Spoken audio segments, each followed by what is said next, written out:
Nearly beer o'clock. Who wants a beer? What? Who wants a beer? Come on. I want a beer. All right. Next up, we've got a really amazing panel. We've got the Bitcoin payments resolution. First up is my good friend Desiree Dickerson. Let's have a huge round of applause for her pants. All right, next up, we have Mike Brock.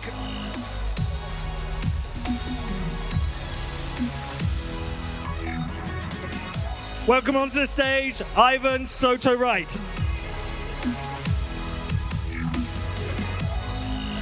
Next up, we have my buddy, Bill Barhydt. And our moderator for the panel is Ken Kruger. Big round of applause, everyone.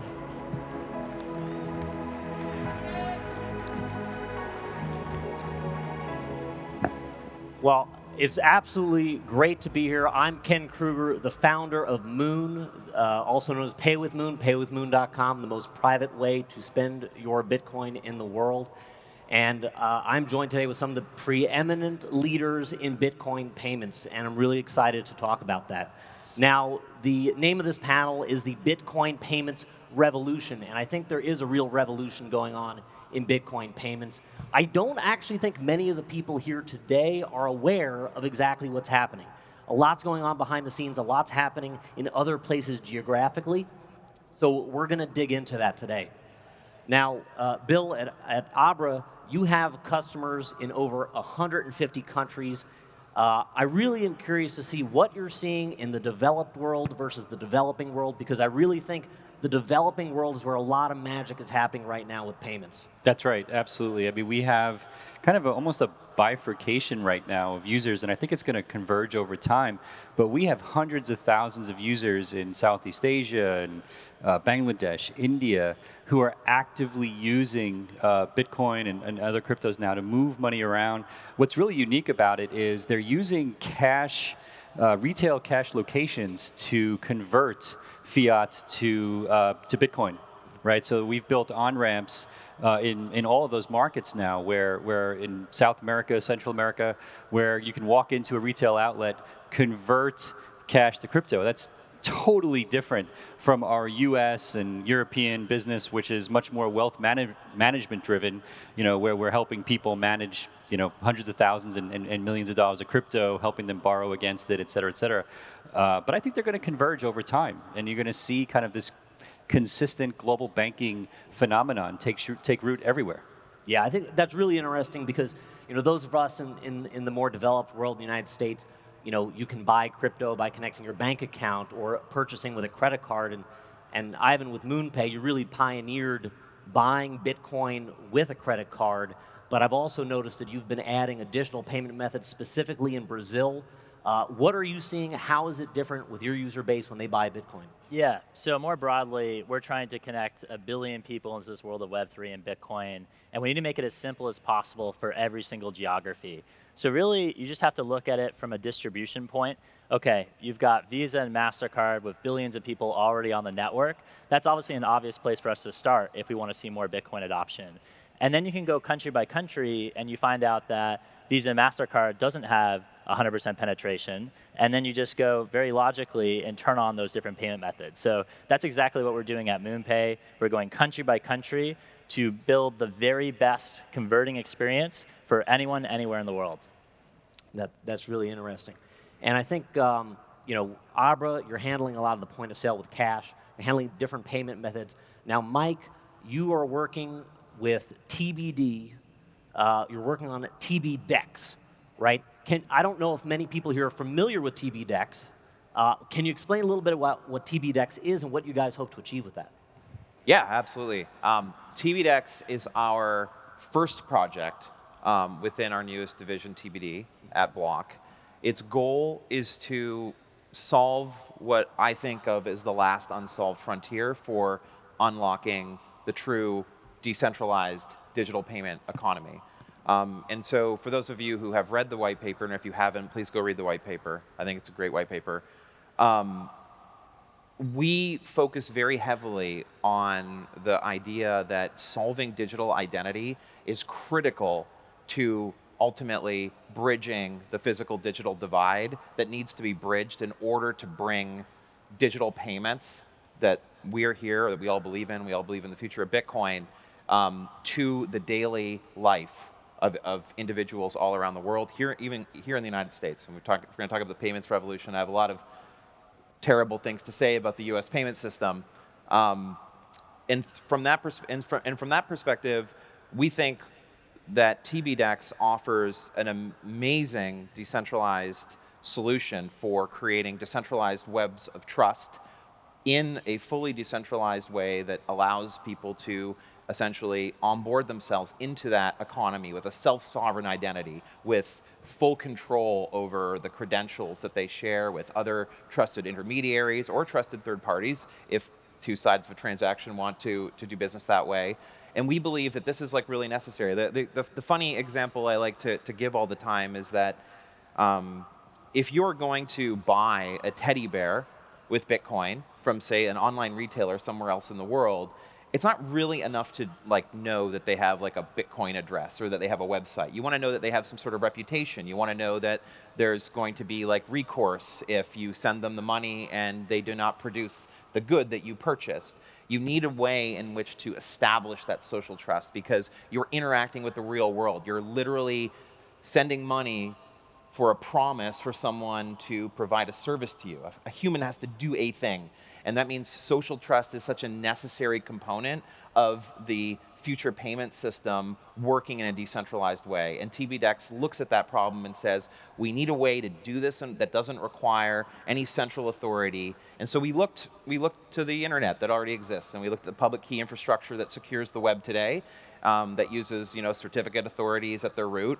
And we said to ourselves, well, what if like people could just like organically build certificate authorities, essentially, that they choose to trust, that wallet developers choose to trust, that liquidity providers choose to trust, that like retailers choose to trust. And what if there was a messaging framework that we could build around that where people could build those trust relationships, and in those trust relationships create that social trust that I'm talking about that ultimately brings down risk in payments and allows Bitcoin to fully come into its own in the full potential of what we want to see in the world, which is truly like decentralized, state-free, uncensorable, universal, ubiquitous money that you don't have to ask permission to use. That's our goal. Sure. Now, I'm willing to bet a lot of people here, they hear the word identity. Yeah. Right? And they're like, well, wait a second. How does that factor into decentralization? For us, for example, we go through painstaking efforts at Moon to have no KYC. So now, how does that work on this decentralized network where there is some identity? How do we make sure that identity requirements don't exclude people in the developing world the same way the centralized solutions do today? Yeah, it's a really good question, and it's a very big problem. The one thing I will say is nobody owns their identity today. Google owns your identity, Facebook owns your identity, Amazon owns your identity, your bank owns your identity. You've given your identity to all these other players. You don't have control over it. You don't know what databases they're sitting in, what third parties they're sharing them with. And so that's like a really important sort of like point for everyone to sort of sit back and think about. We establish social trust today by basically by letting other people own it.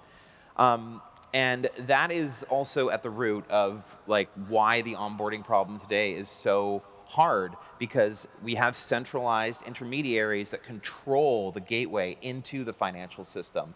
And yeah, I mean, I'm not going to sit here and lie. I mean, there are KYC rules that we have to comply with here in the United States. We certainly have to comply with them. But we also believe that, at the end of the day, most of these KYC rules and BSA rules are risk-based. So, we get to make risk-based decisions on like what we trust and what we don't trust. And our belief is in a self-sovereign world where you can have an entire constellation of like attestations of like the trustworthiness of someone, the fact that they've like established reputation with like other people in a secure way, actually allows businesses to increase their trust envelope of onboarding, which we think, at least in the context of even, say, like here in the United States, we can actually onboard a lot more people. And you're absolutely right. In the whole rest of the world that doesn't even have the financial system we have here today, yeah, I mean, they need this more than ever, because it's not even just about government or like institutions.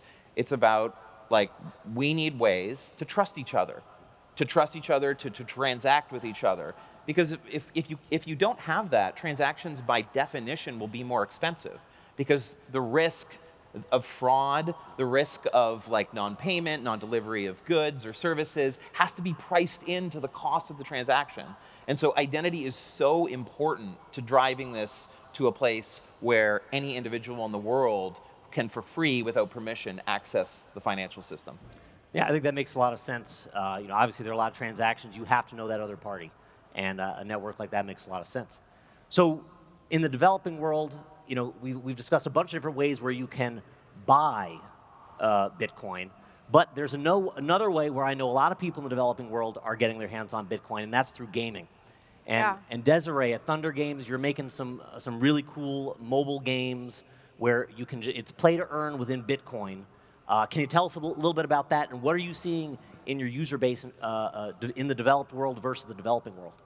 Yeah, I mean, to just kind of go off also what Mike was saying was, we do need to onboard more people to Bitcoin. But I think one big piece and what we get out, and I think a lot of people think games and it's fun and it's silly, but I think what we do is a very, very important part of this puzzle, because a lot of people don't care. A lot of people don't understand. And to some extent, we need to save these people who don't have the time, or they don't just want to be self-sovereign. They don't want to get on this Bitcoin bandwagon. And one way that we're doing that is through mobile games. And it's fun, it's free, very little to no KYC, and we can reach these emerging markets and new demographics. One of the largest growing demographics in gaming, especially mobile gaming, is women between the ages of 35 and 50. That is also a severely underserved demographic when it comes to financial empowerment. So not only with emerging markets, but also these new demographics, we can reach them. I'm sure everyone in the audience, their mom or someone in their family is playing Candy Crush or Merge Mansion, what have it. And if you can actually just reintroduce that value layer to games, you can bring financial empowerment to these new markets, these new demographics, and so often these forgotten parts of our population. Yeah, and I've played a good amount of games where you can earn Bitcoin, and I've actually found a lot of people from around the world playing those games with me, because earning a couple sats for someone in the U.S. maybe doesn't make a big difference, but people overseas, that's a huge amount.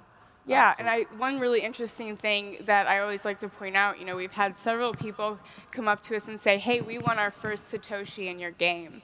And we are very focused on making games that are fun to play even without the Bitcoin. So we have a lot of no-coiners come to our games, don't know anything about Bitcoin, but hey, I'm going to play mobile games. Why not win some Bitcoin? They come, they win 10 sats, they win 1,000 sats. Well, guess what? Now they have skin in the game. And you bet that they definitely go and they download a Lightning-enabled wallet. And we kind of usher them through their journey from, hey, this is a custodial wallet, to now most of our users are, they have cold storage, and that's where they put their earnings. So, I think we're serving a really interesting piece of the pie, and that's very, very early on in the user journey. But I think it's absolutely essential to reaching these new parts of the population and bringing Bitcoin to these people, and I think that's really powerful. Yeah, absolutely. That's huge. Now, I think somewhat in vein with the developed versus developing world is retail versus high net worth, and I know both Abra and MoonPay have both of these types of clients and probably offer very different types of services here. So, Bill, I'll start with you. What do you see in terms of Bitcoin payments use cases? What is the high net worth individual doing that's different from the retail investor? I think they're converging to be exactly the same thing. I think what's going to happen is that Bitcoin will be ultimately seen, and we already have, ironically, a lot of people in developing markets and wealthy customers who are doing exactly this. They're holding Bitcoin. They don't want to sell it. To them, they intuitively get, prices going up. It's pristine collateral, and they also don't want to pay taxes. But again, the perception is, or the belief is, the price is going up, and they're borrowing against that, right? So we'll actually give you right now on the Abra app, download Abra, deposit your Bitcoin. We'll give you a 15% of that value right, as a cash loan in stablecoin for free, no interest. And that's the way spend is going to work in the future, right? That instant on credit, which we'll give you right now, will be tied to Lightning channels. It'll be tied to MasterCard, Visa, American Express channels. American Express is, I think, our second largest shareholder at Abra. There's a reason why. Everybody knows where this is going if you're paying attention. A lot of people aren't paying attention, right? If you are able to hold that collateral forever, not spend it in Bitcoin, but literally hold it as Bitcoin, never sell your Bitcoin, you can get anywhere from a 15% LTV or 50% LTV loan in real time at the point of sale. That's the future of payments to me, right? Now, we already have users doing it by taking the loan manually and then figuring out, oh, I can move the USDC to my bank account if they're in the US or cash out in other countries, and then they spend it. The last step for us is to then tie it directly to the point of sale, which is what's going to come next. Gotcha.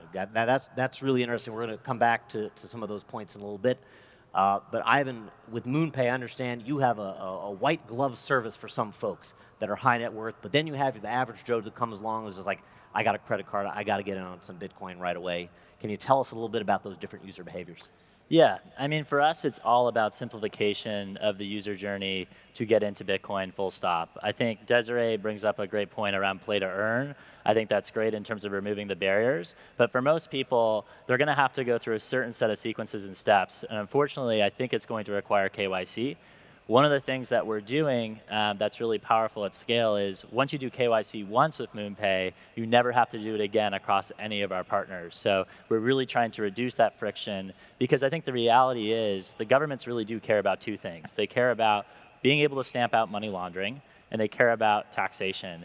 And as more and more income is created and wealth generation is created for the Bitcoin economy, they're going to care about those things more and more. And so, for us, when we think about those two distinctions of customers and what the behavior that we're seeing today, most of it is really they want to buy Bitcoin and they want to have it in their own non-custodial wallet. They want to have possession of their private keys. That's very different than the use case that you might have inside of a PayPal or inside of a Venmo or inside of some of these other applications where you can get the exposure to Bitcoin and you see it as an asset class.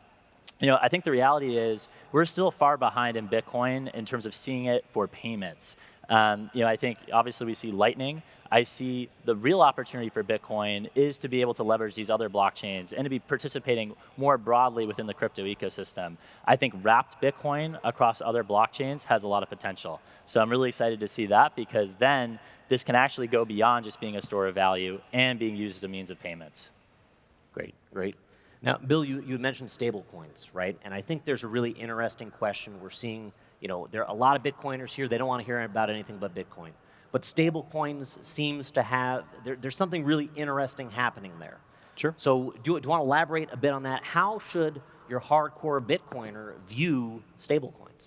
Yeah, I mean, Michael Saylor talked about it himself this morning. So he and I have debated this many times. I think we agree on about 80% of this. And I think the dollar, the euro, the yen, and the yuan are likely to survive, maybe in digital form, maybe as private money in form of stable coins, or in the form of algorithmic stable coins. I don't know. I don't really care. But what I know is I don't want to sell my Bitcoin. So how does this all work if I know that my ultimate goal is to not sell my Bitcoin? Well, we're actually, to a certain degree, all incentivized for the dollar to survive. Because the longer the dollar survives, right, and we're actually reckoning in dollars, that means we can actually spend in the real shitcoin, which is the dollar, and continue to hold Bitcoin and borrow against it. And as I said, we'll give you that basically free loan against it today as long as you park the collateral at Abra. And I think that's the future of payments. That's where the stablecoin will ultimately come in, because the stablecoin then lowers some friction on being able to spend that money that you borrowed in order to get against your Bitcoin in the first place. Yeah. That's all. Yeah, very cool. And I don't know if you guys saw or paid attention yesterday. Yeah. Lightning Labs made an announcement now with Huge. Being able to send stable coins over the Lightning network. Right. I mean, that's Huge. really game-changing technology. Yeah, I mean, my team and I, we went through the demo step by step by step to make sure there was no trickery or anything going on. It was, if you haven't watched the video, it's pretty damn impressive what they figured out how to do, and I think it's actually it's going to actually extend the life of Lightning and actually may even move it into applications in the US that made more sense outside the US. So we'll see. But I think I'm really bullish on Lightning. Maybe not the same way as everyone else, but I think that it does two things for us. One, there's kind of what I call the schmuck insurance aspect of Bitcoin payments, which is, hey, when it goes to shit, right, in places like Ukraine or Canadian truckers, that's where sending Bitcoin in small amounts or using Lightning, because you want guaranteed, irrefutable evidence that there's no reversibility in this transaction, and that's where it makes a lot of sense, okay? But for those of us who may be in a position where we don't have to spend it, I don't want to spend it. Mm-hmm. I want to HODL it. I want to hoard it, right? Selfishly. So that's where the lending, in order to facilitate payments. Now think about this for a second. Think about this for a second. We now have figured out in the Bitcoin community a global solution to credit. Because the United States has a very evolved credit system. You may not like it, but we have it. Now, by using Bitcoin as collateral, we have a guaranteed way to establish credit in countries where there is zero credit today. Most countries in the world operate payments on a debit-based system. By having a pristine collateral, in India, where gold is generational wealth, we can now make Bitcoin the generational wealth, and you can tap that wealth at the point of sale, as opposed to today where it's in a drawer, in a shoebox, under the bed, whatever. So to me, that's the future of banking. Wonderful. Desiree, I want to get your thoughts on this. You were at Lightning Labs. You heavily use Lightning in your products and everything that you're building. Do you imagine some place for stable coins within gaming, or do you think people just want to earn Bitcoin and that's it? I think it's a really interesting question, and obviously, love Taro, love everything that the team, my family has put out, and super proud of everything that they're doing. But I think there's really interesting use cases, and I'm personally very excited. Thunder is Bitcoin only, and we will always only be Bitcoin only. But right now is a very difficult, right? Now is a very difficult time as I branch out and go to gaming conferences, spoke at CES, and there is just so much NFT, blockchain gaming coming my way, and our users really don't want it. Honestly, they really don't. But now that you can begin to issue these assets on top of the Lightning Network, that kind of opens up this new possibility.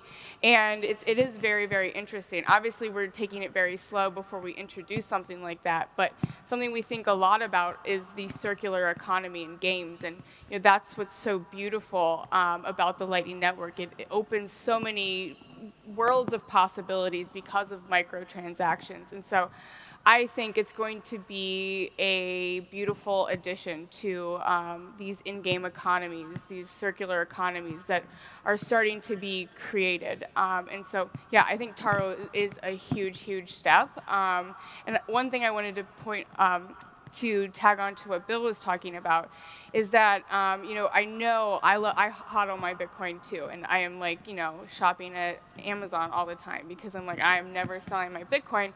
But what I have found, in our community, I have started using these micro payments in order to enable micro tasks. So we're very small. We've only been at it for about 5 months, and the marketing department is unfortunately, is just me, and so there's only so much I can do in a day. So I've started outsourcing a lot of our marketing to our community, and our marketing is actually very powerful. We've grown our Twitter following by 80% just from me being hey, I'll send you 100 sats if you create a really good meme that I'll credit to you and I'll throw it up on Twitter. And so it's really cool. I am finding in our community that that we are fully transacting with Bitcoin. We're paying out in Bitcoin and we're receiving Bitcoin from our customers. And I think that's or our players. And I think that's, I don't know, it's really interesting, and I think there's something there. Yeah, absolutely. Now that we're on the topic of Lightning Network, I know obviously Thunder Games is using Lightning, Block is using Lightning. I got to ask you guys, when are you going to have Lightning on your platform? It's on the roadmap. It's coming on the roadmap. Soon. It's coming soon. Right. Yeah. Great. And Bill? So it's going to be a fun year for us. We have trade, earn, and borrow our existing products at Abra. Earn is where you can park your Bitcoin, earn 7%, up to 7% interest. Borrow is what we already talked about, where you can borrow against your Bitcoin. Internally, we've formed a fourth group, which is called Abra Pay, which is kind of getting back to our roots, because I used to run a remittance business. And it's going to be an awesome year.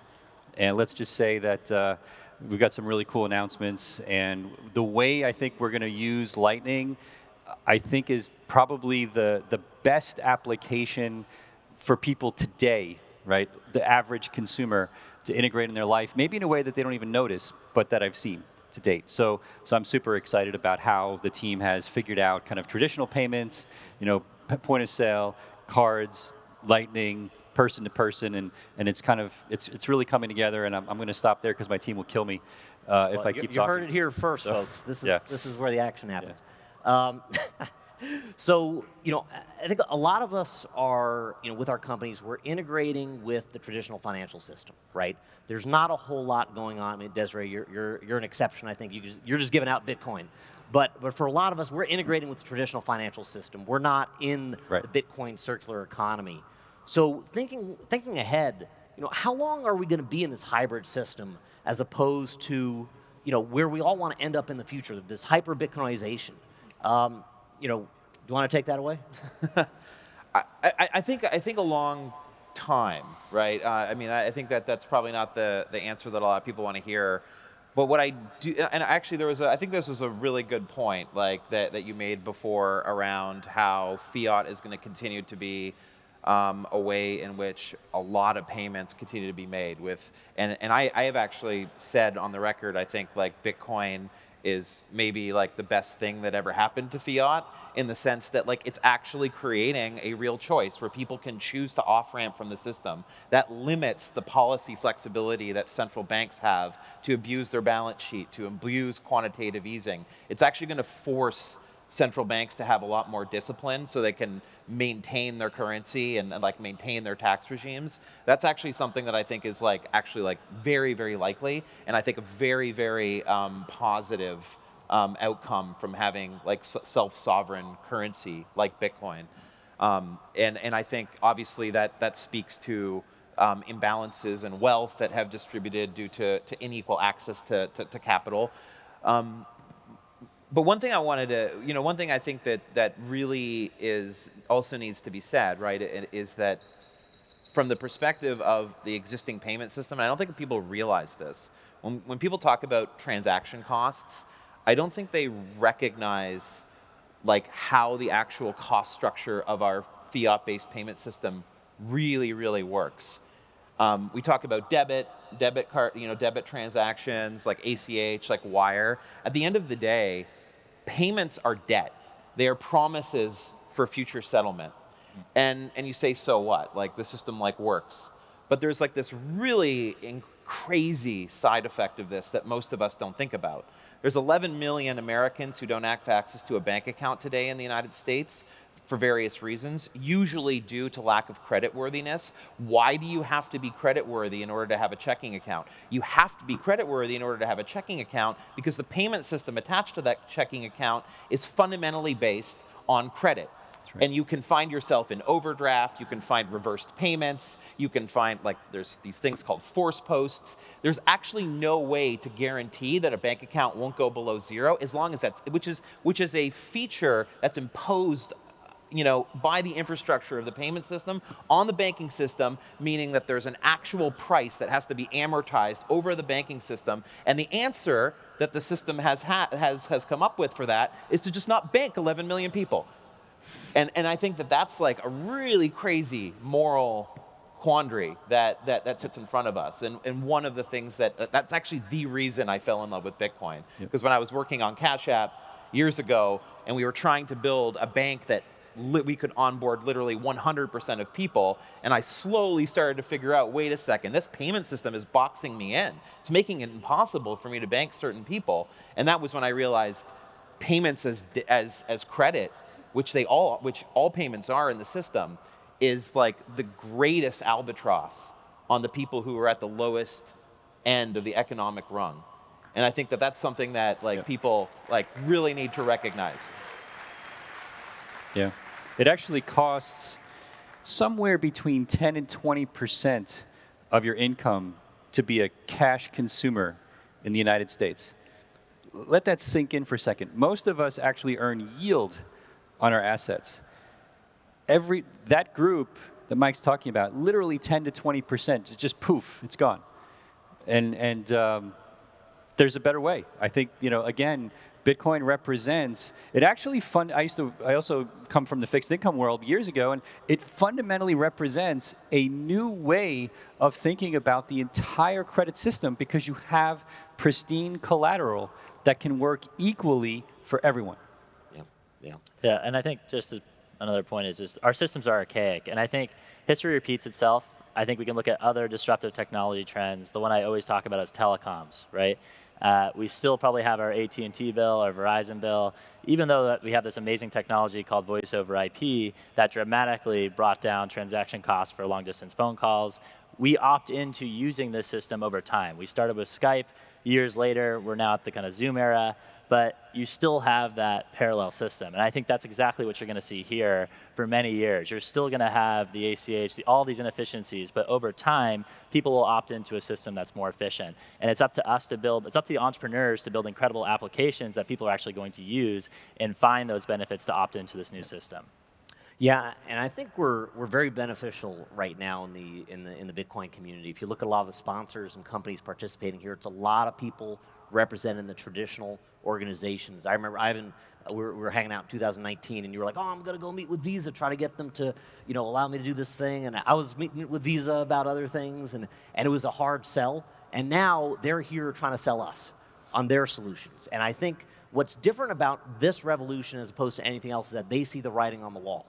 In the same sense that they don't want to go the way of Yahoo when Google came along, they see Bitcoin and they want to be as much a part of it. I don't know if they fully get it just yet, but they're open to it, which is good. And I think that takes us a long way. But you can't ignore their distribution. Their distribution 100%. is so large. There's no way for us to get to a place of this Bitcoin and crypto economy without leveraging these distribution points of Visa, MasterCard, American Express, and the payment methods that already exist. And that's why we're so fascinated with how do we make it easy as possible in every single country, full stop, to get into the system. And it's going to be a monster job.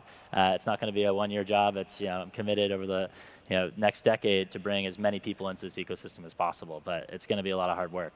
Yeah, I think the narrative back in 2013 was very much Bitcoin, layer one, disintermediate Visa and MasterCard. And I think that's kind of been dismissed at this point, that this is a very, very long-term game of a hybrid system. And we'll just kind of have to see where that takes us.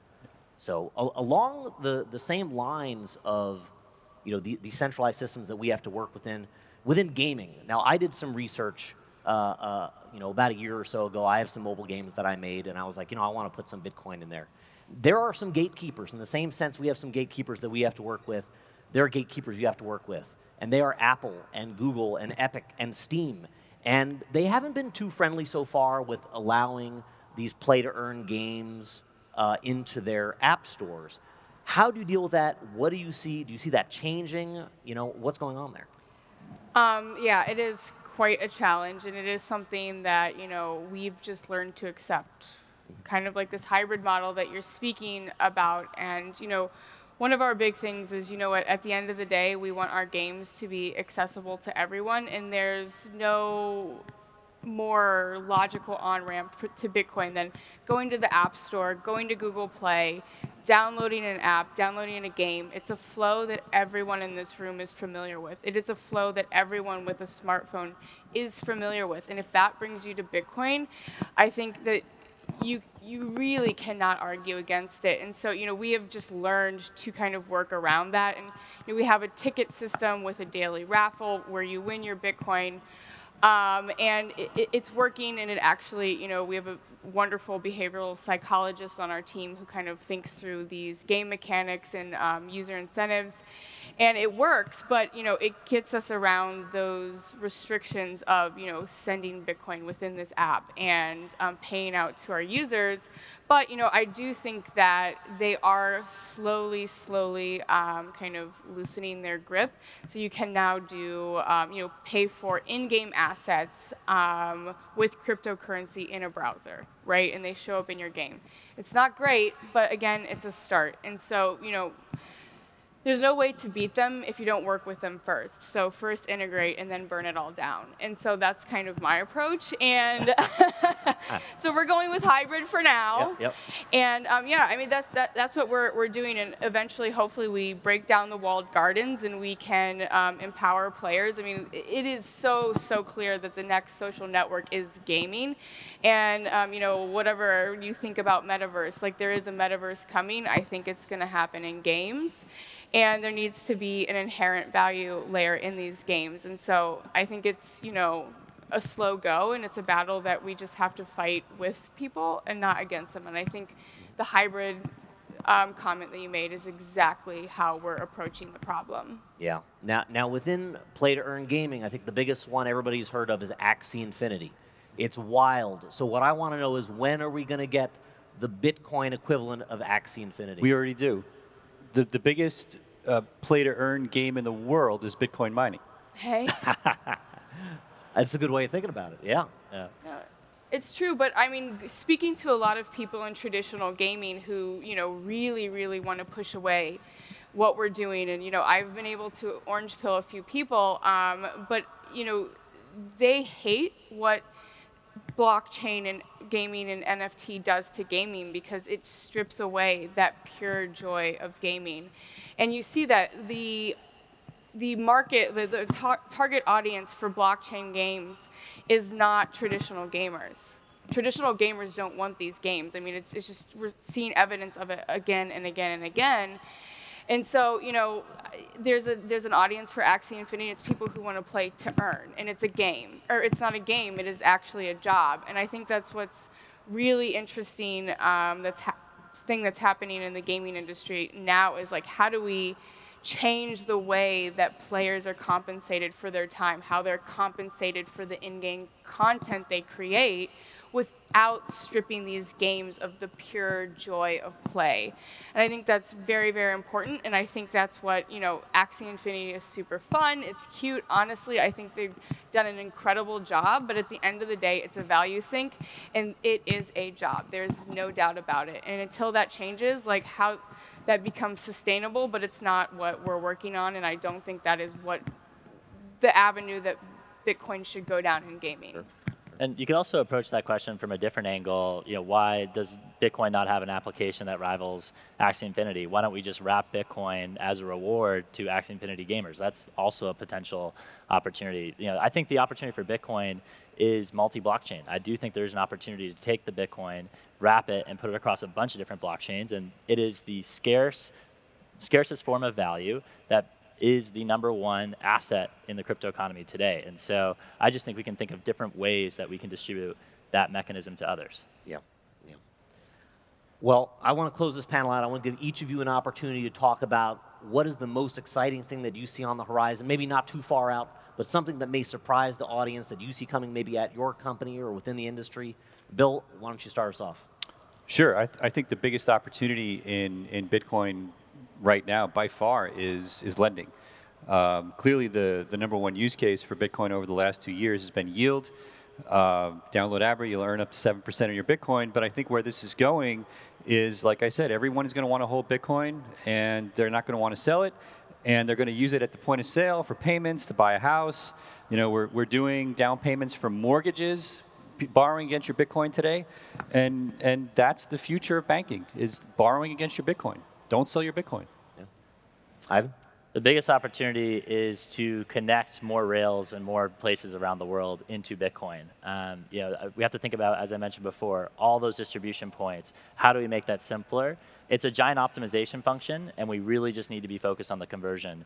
One of the values that I have inside of MoonPay, we use this word Kaizen, which literally means change for better. And what we think about is those 1% incremental improvements every single day that can lead to 3,000% gains over a year. And so it's just that mindset of we got to constantly work at this. This isn't like a set and forget, this is done. This is a constant journey for us to bring as many people into this economy as possible. Mike, I know you're working on some like far out futuristic stuff, man. What are you excited about? No. I mean, we're gonna be doing some really, really big things in decentralized identity over the next year. I think it's one of the most exciting spaces to be working in. It certainly is very important for our goals around Bitcoin, but I think just in terms of the internet itself and what we've seen in terms of the concentration of power in these large platforms and services, and how we've given so much control over our lives away to just very few companies in those account models, in those sticky, like very, very hard to break network effects that are there, is such a big problem that I believe decentralized identity is one of the biggest tools coming down the line that is really going to start to address these like really, really large systemic problems that we have today. And obviously, like, we're focusing on it from a money angle, but like I believe that the impact of decentralized identity is fundamentally going to change our relationship with the internet over the next 5 years. Cool. Yeah, Mike. My, I guess, closing thought would be, I mean, people, look around you, the world is burning. It is an absolute shit show. And it's our responsibility to save our friends and family around us. And if they are not buying Bitcoin, if they don't understand Bitcoin, it's your responsibility to onboard them. I mean, I think what we're doing, making it super easy, my mom, my dad, they all play my games. Obviously because they have to, but I know other people's moms and dads do too. So, take it upon yourself when you leave this conference and make sure the people around you are buying Bitcoin and they're buying into their future. And I think if that's the one thing that you can take away from this conference and all the people that you meet here today, that's one of the best things that you can do. So. Yeah. Absolutely. And I think I'll say, one of the things I'm personally most excited about is seeing Bitcoin used in the developing world more and more. I hear from people every day around the world that reach out and say, hey, we need a solution to help us here. Our currency is complete trash. Help us out. And I think that everybody here that's building, we're doing some really important stuff, and a lot of folks in the developed world may not see what's happening, but those of us building, we see that there is a major difference taking place. So, buy Bitcoin. Thank you very much.